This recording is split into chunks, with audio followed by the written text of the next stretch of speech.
So I have been told that it is Saturday night and we are supposed to record an overreaction show responding to what some have called a football game on the plains of Auburn. More to come on that in a moment on the Locked On Bulldogs podcast. You are Locked On Bulldogs, your daily podcast on the Georgia Bulldogs, part of the Locked On Podcast Network, your team every day.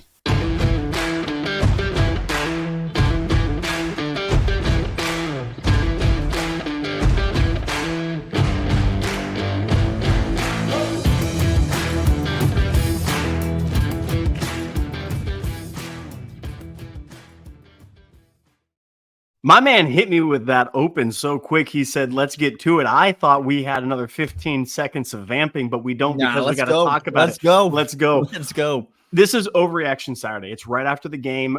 All the 199, all the subtext people that have been following us and listening to us all game. This has been a roller coaster of a day, Daniel. We're about to argue on this podcast real quick. Daniel and I are about to go head to head because here, I'll just tell you. So segment 1, overreaction. Segment 2, overreaction. Segment 3, overreaction to the game that just happened against Auburn. We win. Brock Bowers, Carson Beck go down and just absolutely hammer Auburn's defense to the most glorious tight end play I have ever seen.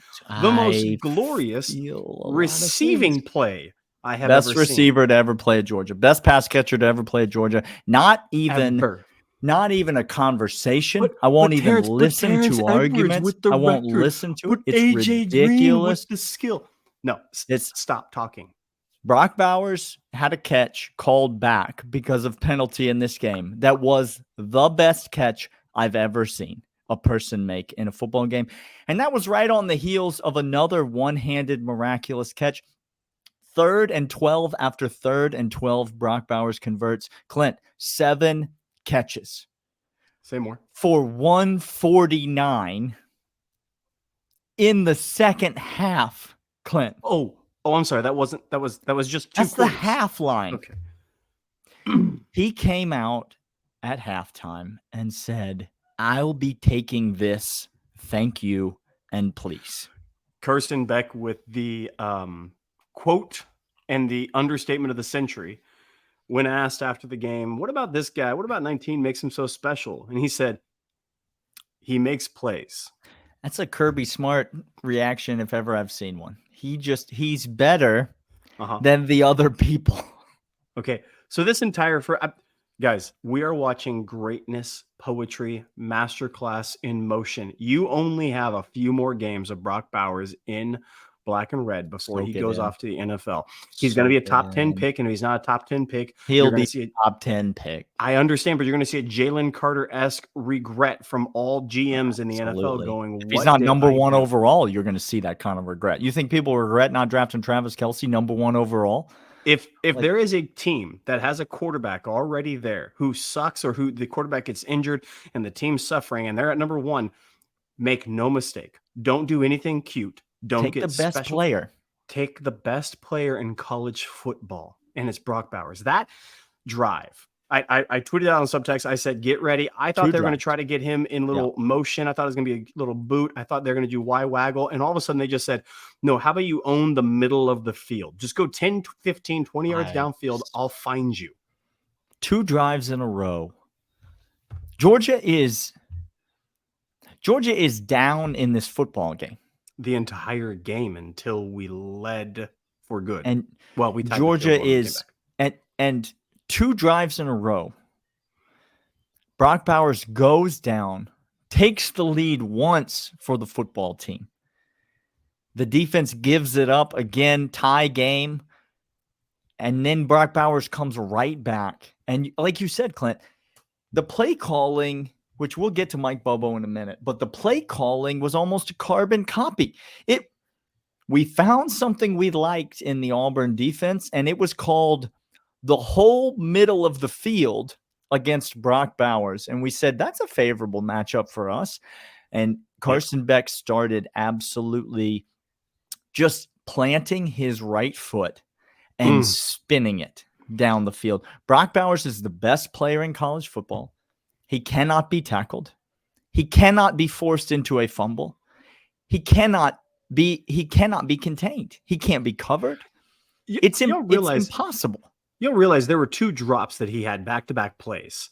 And you would have thought that Frankenstein's monster was coming out of the castle or coming out of the den to the peasant folk, because people wanted to riot, because this doesn't happen to him. He doesn't drop 1 pass, much less 2 passes in back-to-back plays.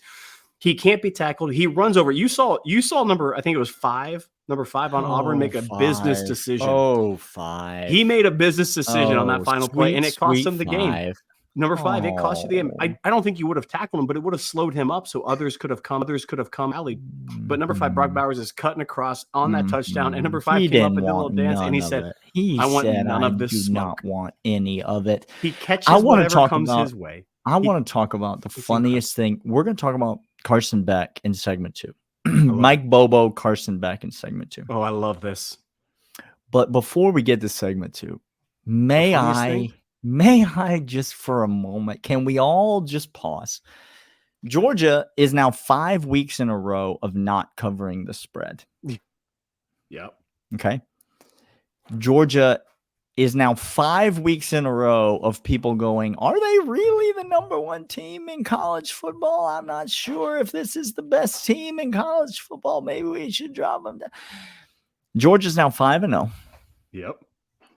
And Auburn fans, listen to me, Clint, just for a moment. Auburn fans, they thought they were going to win this game. The Auburn fans thought that they were going to win this game. And it almost makes it worth it how bad Georgia played at times in this game. It almost makes it worth it. There are a bunch of Barners out there. Oh my gosh. Who were sure we got a fumble on the opening play of the second half. We took it back for a touchdown. We took the lead. It's 17-10, Clint. Auburn thought they were going to win this game. Oh, Auburn. Auburn. Do you remember the last 4 teams that were ranked number 1 that came into Jordan-Hare Stadium and played a football game? They all lost, Clint. Every single one of them lost. Oh, see, that's wild. Now, Dan, I was told that Georgia's not the best team, that we're poo-poo all over the place. We can't play. We have no offense, no offensive coordinator, no quarterback, no run game. Our defense gives up everything except 4 teams. Well, we must not be the number 1 team in the country because we just went into Jordan-Hare Stadium and won. And again, except for a muffed punt that set us back, except for 2 turnovers, except for fumbles, interception, except for those, and phantom penalties on both sides of the balls that weren't there. We came out with a win again. Y'all, Georgia fans, do yourself a favor and hop into the comments right now on the YouTube video. Please do. Hop into the comments and just find, look at all the Auburn fans gloating about how they won the national championship of covering. And then the second thing against us, because this is the second thing that's going to happen. Please go find them. They covered. Congratulations. Second thing, then go find Alabama fan who's here. And Alabama he's out here. I guarantee you. They're going to say 2 things. How come Gary Danielson can't stop talking about Brock Bowers? Did you see the final drive? It's because he's better than all the other players. Well, he just runs a route and for the first time in the history of CBS Sports, Gary Danielson didn't talk about Nick Saban and Alabama. And he didn't all bend of the knee. You are so hurt by it. It hurts. Well, to not be the standard is tough, Luke. It's hard when the standard gets talked about more often. So cry your little weeping tears somewhere else. Put them in the comments. Auburn fans thought they were going to win this game. They thought they were going to win the game. They legitimately thought they were going to win this game. Oh, we'll be right back after we talk about this. I don't know where the thing is. Hang on. I'm getting to the thing. There it is. Found it. And this is Nutrafol. We're so glad you're here. We're glad we're here. You're here. We lost a lot of hair follicles in this game. Lots of hair. You ain't lying about that. Just ripping hair out everywhere. And Nutrafol said, we got you, because right now you don't have to suffer from other health effects to have healthy, thick, luscious hair. Nutrafol, the #1 dermatologist recommended hair growth supplement, clinically shown to improve your hair growth, visible thickness, and overall scalp health. They got shampoos, they got conditioners, they got a whole line of products. Go to Nutrafol.com/men, take their health wellness quiz, and identify the causes of your thinning hair, and Nutrafol will give you a personalized plan for better hair health and whole body wellness. Take the first step to visibly thicker, healthier hair. For a limited time, Nutrafol is offering listeners $10 off your first month subscription and free shipping when you go to Nutrafol.com/men and enter the promo code LOCKEDONCollege. Find out why more than 4,000 healthcare professionals recommend Nutrafol for healthier hair. Nutrafol.com/men, spelled Nutrafol.com/men. Enter the promo code LOCKEDONCollege. That's Nutrafol.com/men, promo code LOCKEDONCollege. And we're back. I can tell you this right now. This is Overreaction Show. It's Saturday. We just pulled out a great win.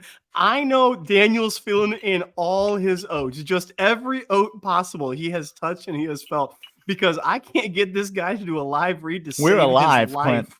We are alive. He just did the live read exactly as we are feeling alive. I just wanted to let you know it was in there, and now I'm just going to let you do it for every other time. Let me talk to you real quick, Clint, about it's 11 minutes and 12 seconds is when the Overreaction Show officially went off the rails. Zach, hope you're watching. Sorry for your loss. Love you. Mean it. I'm not sorry. Mean it. Wish you would have come on the podcast, but you were scared, and you knew this was going to happen. You did. Okay, so Carson Beck. I am sweating. Carson Beck may be a dude, Clint. I'm going to say that now. He overthrew another deep route early in the game. Two of them. The Oscar Delp route hurt me something fierce, because you know why it hurt me more so than Carson Beck. And we saw this later in the game with the Oscar Delp fumble, which I wish anyone in the world was surprised by. But as soon as Oscar Delp caught that ball, I said, take a knee, son. You're going to fumble. Yep. And sure enough, he did. That overthrow hurt me because Oscar Delp needed a win. Like, he needed a go route streaking down the field for a touchdown to build a little confidence, to get him going. Yeah. He needed that. Oscar Delp has been it's been a really tough go for him in these first 5 games. Not just receiving, but blocking as well. No, I mean, and he's been improving and he's been making those adjustments, but we really thought we were going to see more out of him. I hated that for him because Carson made an absolutely terrible throw. Terrible. But let's go all the way back, Clint, to 10-0 Georgia. We're down. Georgia's down. Auburn. 10-0 Auburn. Again, hear that. Down double digits on the road, Jordan-Hare Stadium. The place is on fire. It is lit. It is rivalry. It's incredible atmosphere all over the place. About middle linebacker, looks like Nakobe Dean isn't touched, coming straight up the gut into Carson Beck's chest. Dejon Edwards missed a blocking assignment. You take inside out. You go inside to outside. It's the closest path. A straight line is the closest path between 2 points. Easiest path. Geometry. And he just missed it and just went right past his face to the outside. I don't know if it was a miscommunication with the offensive line, but yes, free rusher, middle linebacker. Carson Beck is falling backwards, taking a helmet to the sternum. Can't breathe. He throws one over the middle to Ra Thomas, who makes an unbelievable circus catch in the most critical moment that he could have possibly made. That, Clint, we need a touchdown there. Have to. Like, we don't want a touchdown. We need a touchdown. Yes. Right there. You kick a field goal and it's 10-3. The game still feels like you're getting blown out. Because then what happens to the score? It goes from 10-3 to 17-3. Mm-hmm. And things change in a hurry. You need a touchdown right there. Yes. Ra Thomas makes the catch, converts the first down. Dejon Edwards punches it in off the right side. Carson Beck, you start to raise your eyebrows. You start to say, oh, quite a play by Carson Beck. Fast forward to the second half. Fumble on the opening play of the second half. The second play of the second half, we almost fumble again. Dejon Edwards is lucky that the ground tackled him before he had time to fumble. We almost fumbled 2 plays in a row. Yep. But then Carson Beck settles in and he navigates this team through the adversity, moves us down the field, sets us up for a field goal to tie the game or a field goal to draw us close, a go-ahead touchdown, another go-ahead touchdown after Auburn ties the game up. Carson Beck, particularly in the second half, looked unflappable against the pressure. When we finally said the run game's not there, it's not working, and we're just going to pass pro and let the kid drop back and go. And Auburn has been getting pass rush all year consistently on every team that they have played, but they could not get pass rush on this offensive line, This Clint. offensive line, thank you. And Carson Beck stood back there and he just spun it to Ra-Ra, to Dom Lovett a couple times, to Brock Bowers, obviously, we saw, to Marcus Roseme on a key conversion. Like, he just stood back there and absolutely zipped it around the yard. Carson Beck showed me a lot in this game. Carson Beck showed me he is, in fact, a dude. Let's just quick stat line, 23 of 33. No, that's not particularly anything. Okay, but for 313 and a tud and a pick. Okay, Now, I ask all of you stat junkie Georgia, Bobo-hating Georgia fans. Yeah. 313, a tud. Jordan Hare on the road early in the season. That environment against that defense. And that defense, as we saw, Roseme Jack-Saint should have. It was a PI call. It should have been. He hit him early, but he should have shielded. He should have shielded that ball from that interception. Those defensive backs were incredible. And again, Brock Bowers with a couple drops in the first half. Like it could have been a lot more. Could have been lot sooner. 27 of 33 for 350 and a tud and no interceptions. And 2 tuds, yeah. Yeah, sure. It could have. He's a dude. Y'all, he played great. He played great. Incredible. And Mike Bobo, I need you all to go stat junkie, whatever. People who say, oh, no, look at it. Bobo does. When it's 3rd and long, it's Bobo draw. Where was the draw this game? Daniel, do you remember a 3rd and long draw that happened? Well, it was 3rd and 12, and the game was on the line. What he called a draw for 28 yards to Brock Bowers over the middle. Oh, that's not a draw, Daniel. That's a pass. Oh, no, that was a forward pass. It was a shotgun forward pass. Well, what about the little wrinkles he put in there, but putting 3 guys in the backfield, misdirection, then all of a sudden hit a crosser over the middle? What about the action of receivers? What about Ladd on the sidelines? What about Roseme Jack-Saint over the middle? What about how about first half, 3rd and 2, you hand it to Brock Bowers. He gets hit 2 yards behind the line of scrimmage and then drags somebody 5 yards for a first down. Mike Bobo, I thought, called an unbelievable game on his return trip to Jordan Hare Stadium. Auburn fans, you remember Mike Bobo, right?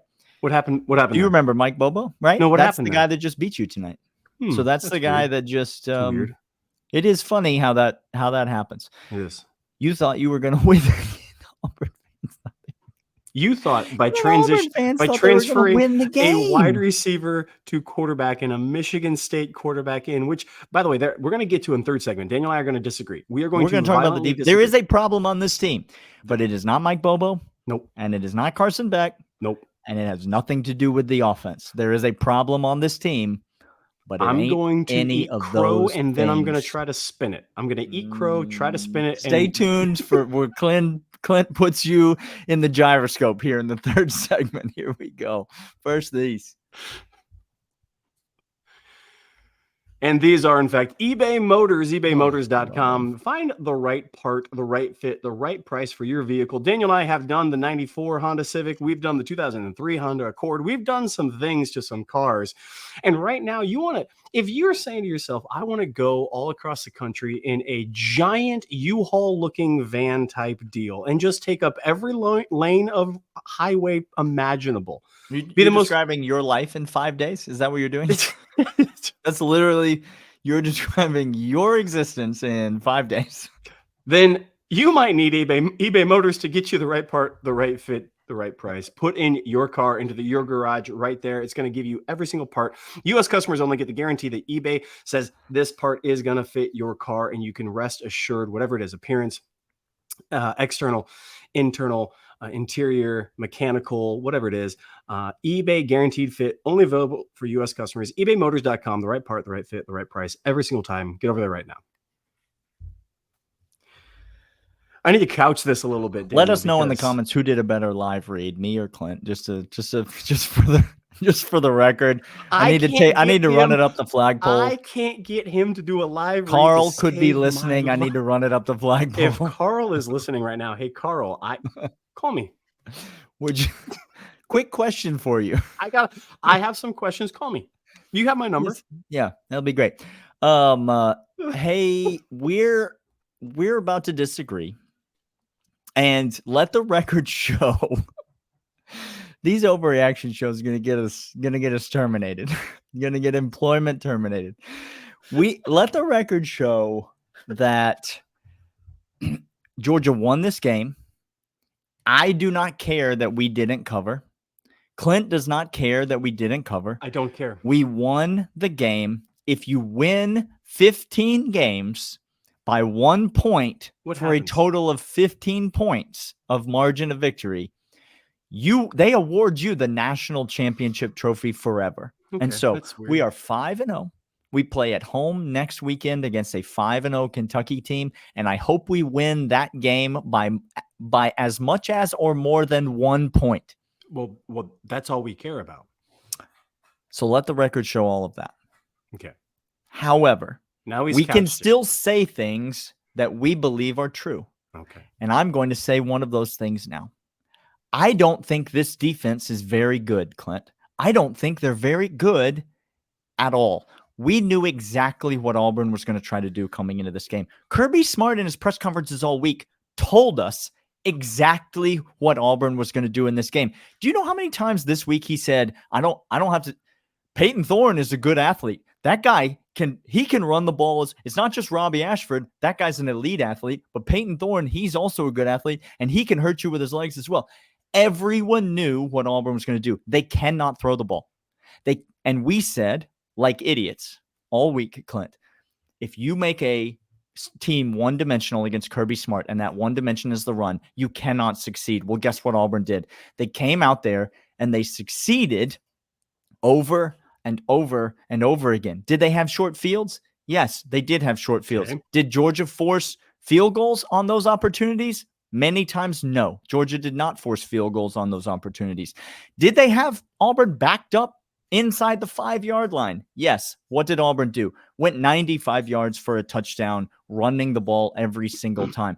This Georgia defense is compromised, Clint. I do not think that they are particularly talented. I thought the secondary looked awful today in terms of angles, in terms of pursuit to the football, in terms of tackling when they reached the football. And I thought the linebackers were exposed in this game. Okay. Now, I'm going to start with where we find agreement. Okay. And then I'm going to extrapolate out of that, Daniel, as you put your microphone back in. I'm going to agree with you. Our linebackers got exposed. No, you're not good. We got exposed at the linebacker position, Daniel. JDJ I would like it, again, if he never touched the field at Georgia again. I'm sorry. Go back, watch it. He's the lowest rated. If you look at rankings and ratings, he's the lowest rated linebacker we have. He is slow. He gets sucked up. Their eyes are misleading him. Now, Daniel, their eyes misled everybody, including Bullard a few times, including Tyke Smith. And those are very, very smart guys. Okay. Now, I think if I were to take schematic execution away and how the old burner, Hugh Freeze, what he did. He outcoached Glenn Schumann and Kirby Smart in this game. He took over the play calling duties and he outcoached them. I'm going to say this right now. We saw I was a Niners fan when they went to the Super Bowl against the Ravens. And this is not a political statement, so nobody come at me for this. Okay? Oh my gosh, everything you say is a political statement. Colin Kaepernick. Megan Rapinoe fan over here. Okay. Okay. Colin Kaepernick is not a good quarterback. He's not. Not a political statement. He is not a good quarterback. It's more of a football statement. Well, thank you. He's a football statement. I saw Jim Harbaugh put together a masterful run game the entire year to get them to the Super Bowl and almost pull off an upset against a very good defense, very good defense that exposed that defense. Now it's hard for me to admit. The burner played a heck of a chess game out there with running the ball. It was incredible. You saw a couple things going, and thankfully, Glenn Schumann and Kirby reacted well to it because you saw at the end of the game, they ran that quarterback keep with the motion of the power to pulling a backside guard and tackle coming outside. And it's what sprang him for the 65-yard run. It's what sprang him on other things. And then they tried to set it up later to do a play action off of that and pass into the flats and get somebody exposed. They only gained 8 yards on it because Kirby and company were waiting on it. They were waiting for things like that. I'm glad they were waiting on something. Well, they were. Okay. So Hugh Fee's heck of a game. Gosh, that pains me to say. It really, really does. Yep. The second thing, linebackers were exposed. Their eyes were weak. Text whoever you want, Hugh, after this game. Just fire off the text to whoever you want. That is not, he does not mean that. Don't text me. You're not. Well, we can neither confirm nor deny that he's texting Urban Meyer right now. We don't know. I guarantee you those two party together. I can't confirm nor deny, but yes, it has. So that was you. Secondly, the secondary played rather poor in this game. Daniel, this was Mizzou game all over from last year. That's what this game was. This was Missouri game all over. And we said the same exact things about last year's defense at Missouri. Daniel, these same exact statements were said. Literally. Let me disagree with you here because if this were the Mizzou game all over again, this isn't we weren't saying that going into the Missouri game. This year, we've been saying this defense is underperforming. These linebackers are not up to par. This defensive front, I think, is overperforming. 24 is really freaking good, but all of a sudden, Tyke Smith came way back down to earth. Javon Bullard, we were waiting for him to come back. Oh, all of our problems are probably because Javon Bullard is out of the game. Well, Javon Bullard came back in this game, and he looked awful in this game. So you're right. I would say this defense is different. It has a different feel than those defenses. I just don't. You can't convince me they're very good. I said this word to you, and you don't have to like this word. And dog fans don't hear me say anything that I'm not a Disney dog or anything. We're immature all across the board. We're immature. Malachi Starks is holding this defense together with duct tape. That much is evident. 24 foil and duct tape. 24 is the best defensive player in all of college football because of what he has in front of him playing. It's not particularly good right now. It hasn't been excellent. And it's been pretty bad. But with that being said, the immaturity, the rotation of guys, we're still trying to find our identity. We're still trying to find the guys. That is true. They are there. And I swear to everything, Daniel, we have talent. We have the best defensive coach in all the nation. They are immature, meaning the more reps they have, this is bottom barrel. These few games we played are bottom barrel. It's only going to get better. You think it's going to get worse? You think it's going to get worse? I think we're going to play better teams. So yeah, I think it's going to get worse. So that's what you worse think is. As the season goes on, the more reps and the more practice we have, you believe Glenn and Kirby can't coach better than what they've coached now. That's Let me ask you this. Does the quality of offense ask me a question with a question I just gave you? Does the quality of offense get better at a faster rate than the improvement on a week-to-week basis on the field? And I say yes, it does. Let me ask you this. You think that old where did he come from? What was that? What's Kentucky's OC? Where did he come from? Valdosta State? No. I don't know where he came from. Anyway. Yeah. Kentucky has a better offense than Auburn. Now I know that game's in Athens next weekend. Do you think Hugh Freeze is a worse play caller than Kentucky OC? Ole Miss has a better offense than Auburn. Tennessee has a better offense than Auburn. He's he's compromised. The defense is fine. They're not very good. No, you're wrong. We came into this season saying that this defense could be the best defense that Kirby Smart has ever coached. Clint, would you like to respond? I need to eat crow. That was one of the worst takes I've ever had. They're not particularly good. They're fine. And Georgia could skate through this season with a fine defense, but I believe that's what we're going to have to do. It doesn't feel like an overreaction in this moment. No. Okay, Daniel, it's like finding a barn car find of a car. Okay. It's not up to snuff yet, but you know the performance of these things because you know the history, you know the legacy, you know everything about it, and you know this can run as it should. This defense doesn't have problems that it's not getting gas to it has the mechanical and the actual structure there. It just needs to be tooled up. And you're telling me Glenn Schumann and Kirby Smart gets more weeks coaching against and for the entire game, like we saw here, again, short field and a couple of wonky things go wrong. You're telling me that they're not going to get better? They're going to get better. Sure. More weeks to coach up Dalen Everett on the outside. Okay. Now, wow. That one, I have no retort for that one. Dalen Everett's not good. Humphrey needs to be the second corner, and he's not as good as Dalen Everett. That's what we know about him. That's like the Justin Fields, Jake Fromm. No, we don't. Like, no, we don't. Yes, we do because he's not starting. Kirby would start him if he were as good as Dalen Everett. No, Kirby would not. Okay, fine. I have Daniel, Stetson Bennett, better than Jake Fromm, better than Dwan Mathis, better than Justin Fields. Yes. Proved himself to be better. And it took some time. It took an injury to JT Daniels to open that up. Thank goodness. I can't say I'm wrong. I'm wrong. I'm compromised. I know you're compromised. I am sitting out here. We won, and Auburn fans thought they were going to win. That's what I'm going to continue to focus on. Auburn, please, Auburn fan, just keep on. Get after us in the comments. Please get after us in the comments. An Alabama fan that wants to make it about you again. Alabama fans. Please. Kentucky fans, welcome to the show. You guys are 5-0. You're going to come into Athens and shock the world. You're going to run all over us. Oh, I can't wait to see it. Welcome to the show. That's Clint. I'm Daniel. We are the Locked On Bulldogs podcast. This has been an overreaction to the Georgia and Auburn game, and we will be back on Monday with lots more all week as your boys get ready to head to the Classic City ourselves. So maybe put a pin in that. There's going to be maybe some live content coming your way this weekend as well. We'll see you guys on Monday. See ya.